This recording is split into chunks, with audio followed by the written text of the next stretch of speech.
Hello guys, ಇವತ್ತು ನಾನು ನನ್ನ ಸ್ಕಿನ್ ಕೇರ್ ರುಟೀನ್ ಬಗ್ಗೆ ತಿಳಿಸ್ಕೊಡ್ತಿದ್ದೀನಿ. ನಾನು ಯೂಸ್ ಮಾಡ್ತಿರೋ ಫೇಸ್ ವಾಶ್ ಡರ್ಮಟೆಚ್ ಅವ್ರದ್ದು. ಟ್ಯಾನ್ ರಿಮೂವ್ ಮಾಡುತ್ತೆ ಮತ್ತು ಸನ್ಬರ್ನಿಂಗ್ ರಿಮೂವ್ ಮಾಡುತ್ತೆ. ಪಿಗ್ಮೆಂಟೇಷನ್ ಇದ್ದರೆ ಅದು ಸಹ ರಿಮೂವ್ ಆಗುತ್ತೆ. 2 ಮಿನಿಟ್ಸ್ ಹೀಗೆ ಮಸಾಜ್ ಮಾಡಿ ವಾಶ್ ಮಾಡಿ. ನಿಮಗೆ ಫಸ್ಟ್ ವಾಶಲ್ಲೇ ನಿಮಗೆ ರಿಸಲ್ಟ್ ಗೊತ್ತಾಗುತ್ತೆ. ಮತ್ತು ಎಕ್ಸ್ಟ್ರಾ ಆಯಿಲ್ ಇದ್ದರೆ ಅದು ಸಹ ಹೋಗುತ್ತೆ.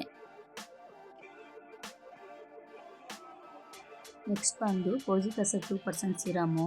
ಇದು ಸಹ ಡರ್ಮಟೆಚ್ ಅವ್ರ ಕಂಪ್ನಿದೆ ನಾನು ಚಾಯ್ಸ್ ಮಾಡಿರೋದು. ನಾನಿದು ಡೈಲಿ 2 ಟೈಮ್ ಯೂಸ್ ಮಾಡ್ತೀನಿ. ಮಾರ್ನಿಂಗ್ ಒಂದು ಸಲ ಮತ್ತು ನೈಟು ಮಲಗೋ ಮುಂಚೆ ಒಂದು ಸಲ ಯೂಸ್ ಮಾಡ್ತೀನಿ. ಇದು 4 to 5 ಡ್ರಾಪ್ಸ್ ಹಾಕ್ಕೊಂಡು ಈ ಥರ ಎಲ್ಲ ಕಡೆನೂ ಅಪ್ಲೈ ಆಗೋ ಥರ ಮಾಡಬೇಕು. ಇದು ಹೈಯರ್ ಪಿಗ್ಮೆಂಟೇಷನ್ ಇರುತ್ತಲ್ಲ ಅದು ರಿಮೂವ್ ಆಗುತ್ತೆ ಮತ್ತು ಸ್ಕಿನ್ನು ಬ್ರೈಟ್ ಆಗುತ್ತೆ. ಈವೆನ್ ಟೋನ್ಗೂ ಹೆಲ್ಪ್ ಆಗುತ್ತೆ ಇದು.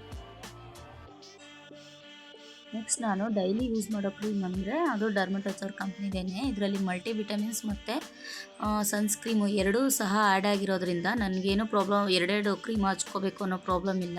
ಡೈರೆಕ್ಟಾಗಿ ಇದೊಂದು ಅಪ್ಲೈ ಮಾಡಿದ್ರೆ ಸಾಕು.